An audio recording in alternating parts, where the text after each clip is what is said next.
আসসালামু আলাইকুম ওয়া রাহমাতুল্লাহি ওয়া বারাকাতুহু।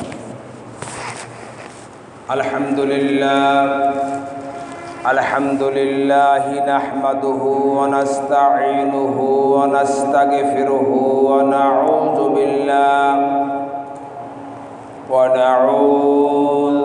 বিল্লাহি মিন শুরুরি আনফুসিনা ومن سيئات أعمالنا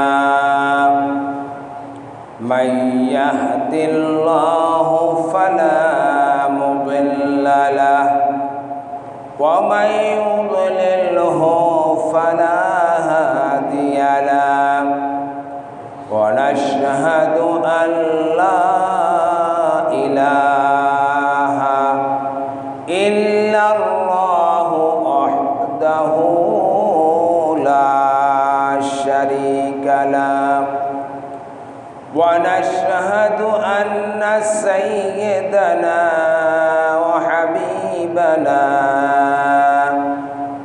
وحبيبنا ومولانا محمدا عبده ورسوله الذي أرسله بالحق بشيرا ونذيرا وداعيا إلى الله بإذنه وسراجا وقمرا منيرا فقد قال الله تعالى في كلامه المجيد وفي فرقانه الحميد বিতাড়িত শয়তান থেকে পানাহ চেয়ে নিয়ে মহান আল্লাহ রাব্বুল আলামিনের শানে আমরা সকলেই পড়ে নিই আউযু বিল্লাহি মিনাশ শাইতানির রাজীম বিসমিল্লাহির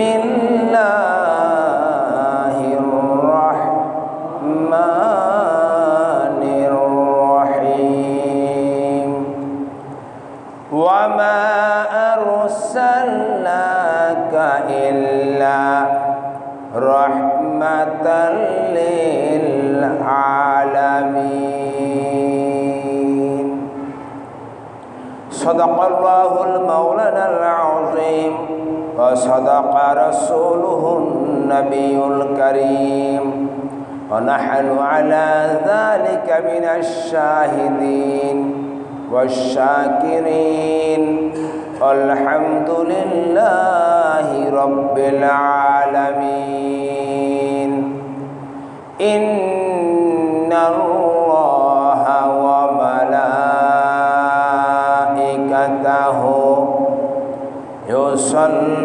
يصلون على النبي يا أيها الذين آمنوا صلوا عليه وسلموا تسليما اللهم صل على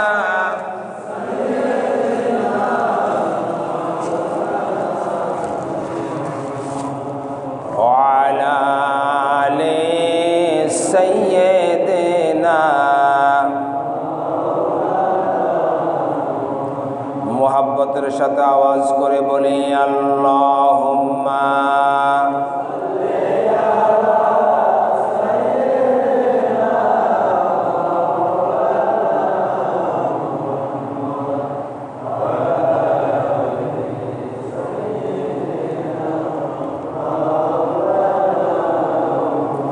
মানুষের অবয়বে রাসূল এলেন ভবেতে,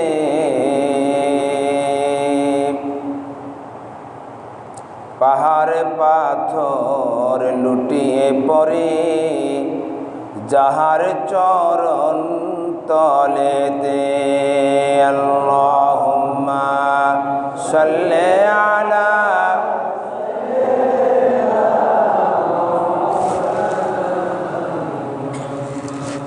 ওয়া আলা আলি সাইয়্যিদিনা।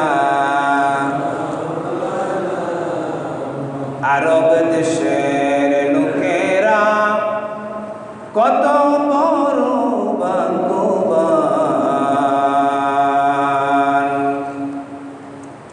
দয়াল নবীর রূপ দেখিয়া কাফির হলেন মুসলমান। আল্লাহুম্মা সাল্লি আলা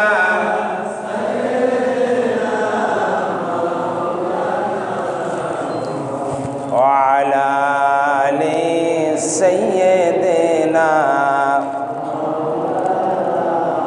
আবু জাহেল কাফির হয়ে দেখলেন দয়ার নবীকে, উম্মত হয়ে দেখলাম না তাই দুঃখ রইল মনেতে। আল্লাহুম্মা সাল্লি আলা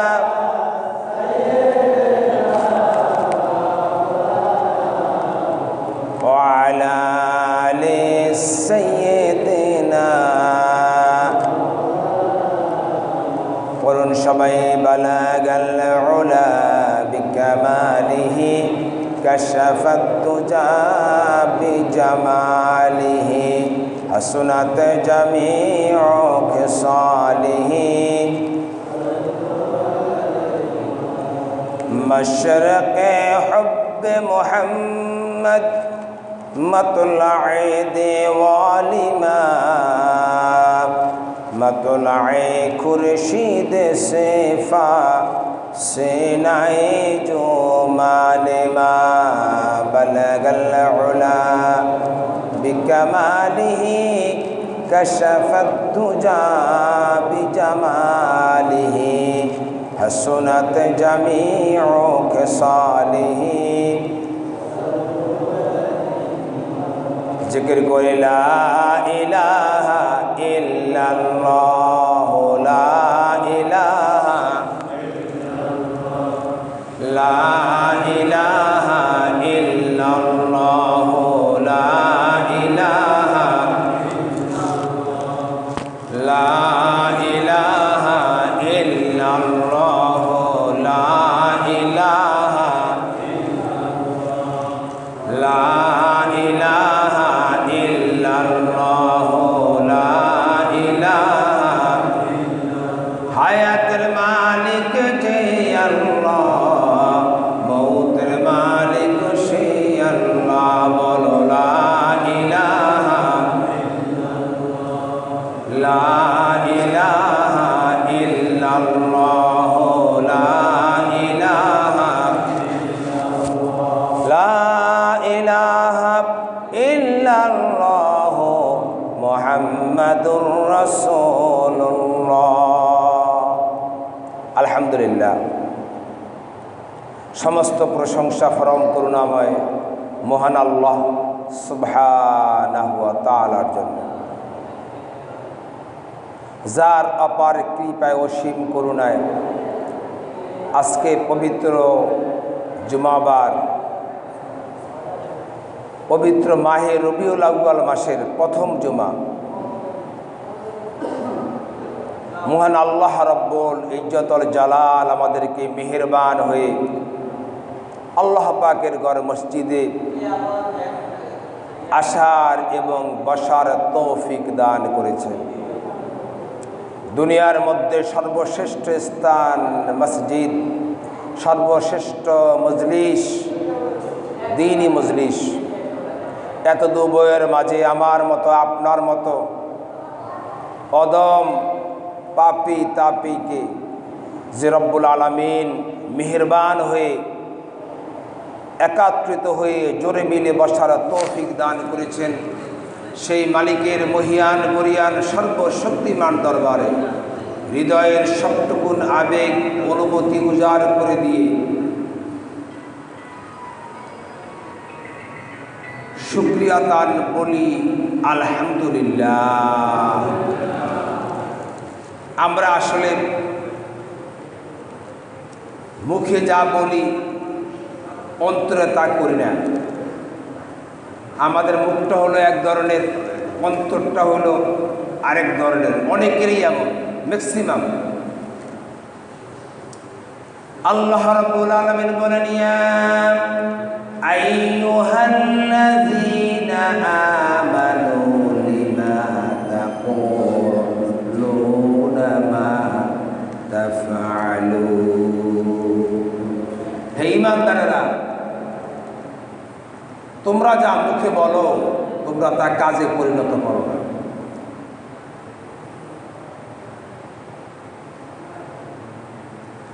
আমরা যে কোনো মজলিসে, যে কোনো স্টেজে, রাজনৈতিক মঞ্চ বলেন, সামাজিক সালিশ বলেন, অথবা যে কোনো লোক মারা গেলে আমরা সবাই যাদেরকেই মাইকের সামনে দেওয়া হয় সুন্দর সুন্দর কথা বলে।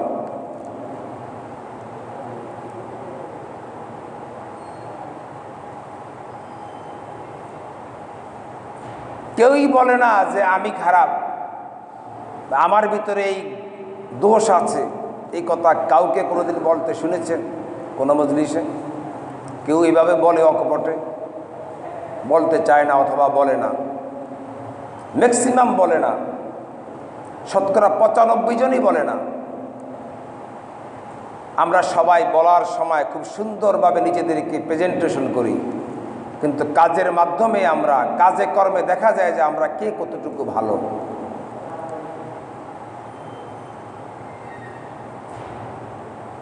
এটা হলো মুনাফিকের 1 নম্বর লক্ষণ।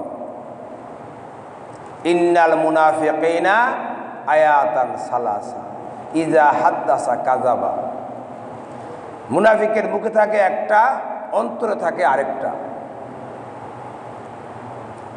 যদি এমন হইতো যে আমাদের মুখে যা আছে আমাদের অন্তরও তা আছে, আমাদের কাজও তাই আছে, তাইলে হতে পারতাম আমরা সাচ্চা ইমানদার মুসলমান। যেটা হচ্ছে ইমানের দাবি। মাহু আল ইমান ইকরার বিল লিসান তাসদীক বিল জিনান আল আমাল বিল আরকান। মুখে স্বীকার করা, অন্তরে বিশ্বাস করা, সেই অনুযায়ী কাজে পরিণত করা। হুজুর পাক সাল্লাল্লাহু আলাইহি ওয়াসাল্লামের কাছে সাহাবীদেরকে নিয়ে হুজুর মসজিদের মধ্যে বসা। জিবরিল আমিন আসলেন,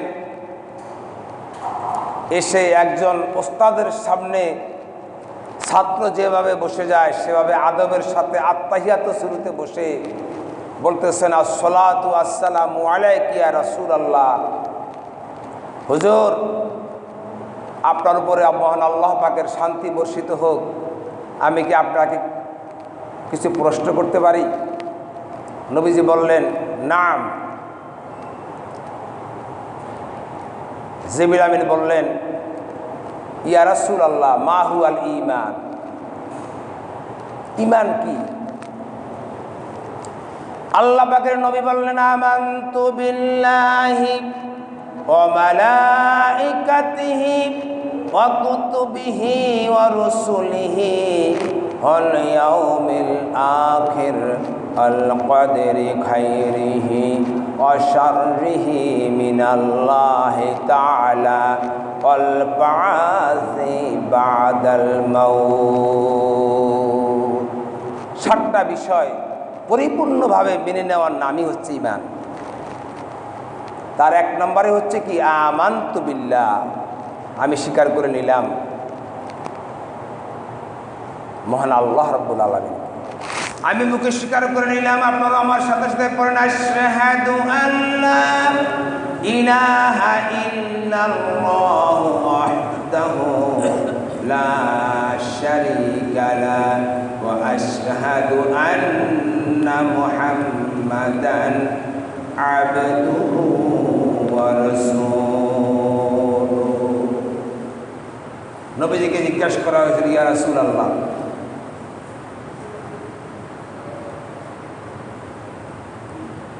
আমরা ঈমানকে নবায়ন করতে চাই, আমরা ঈমানকে কিভাবে নবায়ন করব? হুজুর বলেছেন, আকসিরু লা ইলাহা ইল্লাল্লাহ, তোমরা বেশি বেশি মহান আল্লাহ পাকের জিকির করো।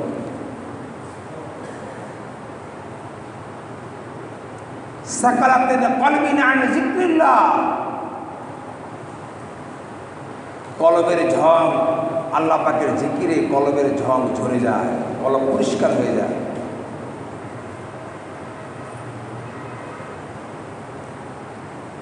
আমরা এখানে দুরূদ শরীফ করি, জিকির আজকার করি, এটা কি উদ্দেশ্যে করি? ইজতেমাই আমল। এটা তো ইজতেমাই হওয়ার কথা ছিল না, কেন করি? যদি কেউ না জেনে থাকেন আজকে জেনে নেন, এটা করি আমরা তালিমের উদ্দেশ্যে, যেখান থেকে আমরা শিখব, বাকি আমরা আমলে পরিণত করব ইনফেরাদিভাবে, এখান থেকে আমরা শিখব। নবীজি বলেছেন, আমার জন্ম মাসে, আমার ওফাত মাসে তোমরা বেশি বেশি আমার প্রতি দুরূদ শরীফ পড়ো। যদি তোমরা দুরূদ শরীফ ভুলে যাও, মান নাসিয়া সালাতান আলাইয়া খাতিয়ান তরিকান ইলাল জান্নাহ, যদি আমার দুরূদ শরীফ তোমরা ভুলে যাও, জান্নাতে যাওয়ার পথও তোমরা ভুলে যাবে।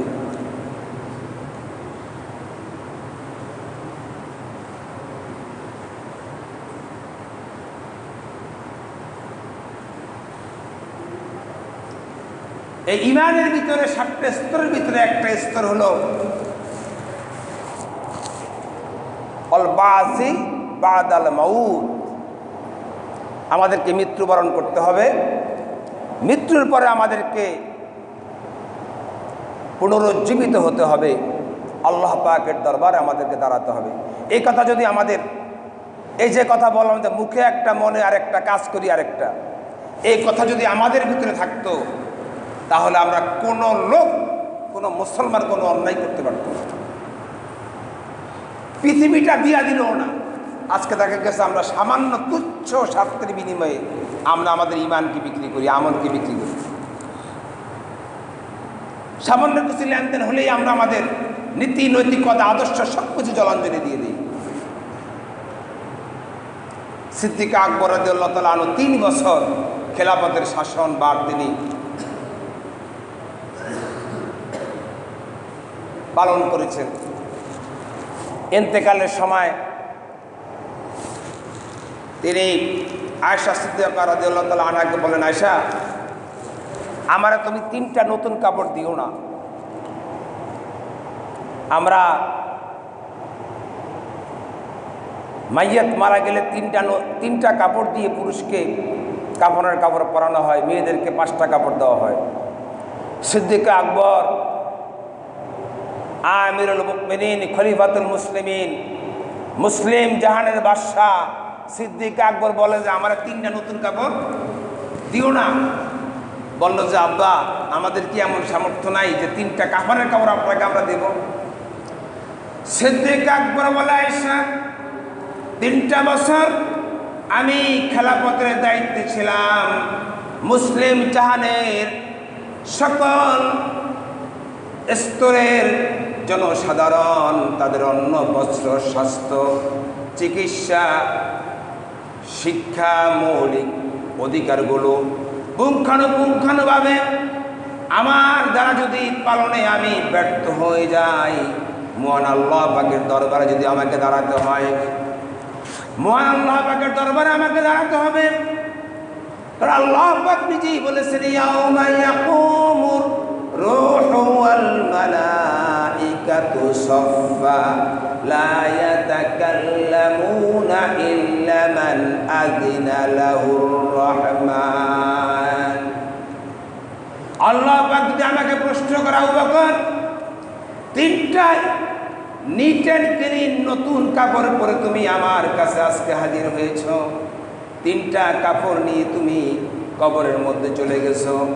আবু বকর, তুমি কি তোমার 3 বছরের রাজত্বকালে, তোমার এই রাজত্বকালে তোমার এলাকার জনসাধারণ তাদের বস্ত্র, তাদের বাসস্থান, স্বাস্থ্য, চিকিৎসা, অন্যের তুমি কি পরিপূর্ণ ব্যবস্থা করতে পেরেছ কিনা?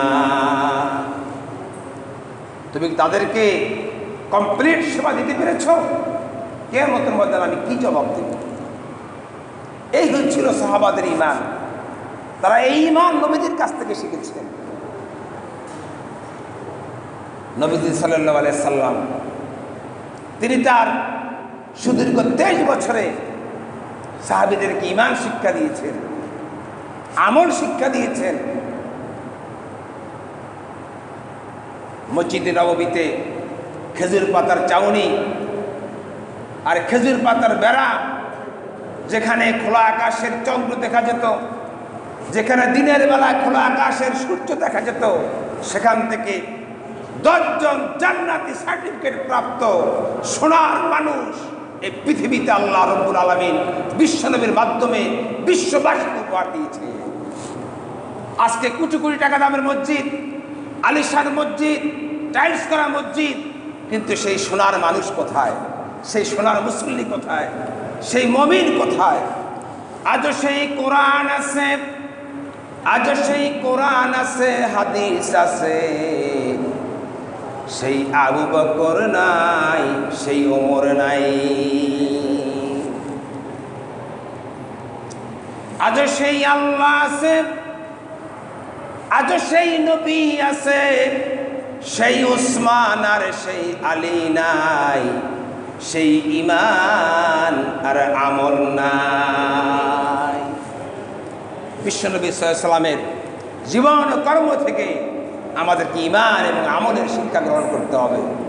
তাহলেই আমাদের দুনিয়ার জীবন, পরকালীন জিন্দেগি, যেটা আল্লাহ পাক আমাদেরকে শিখিয়ে দিয়েছেন, রব্বানা আতিনা ফিদ দুনিয়া হাসানাতাও ওয়া ফিল আখিরাতি হাসানাতাও ওয়া কিনা আযাবান নার।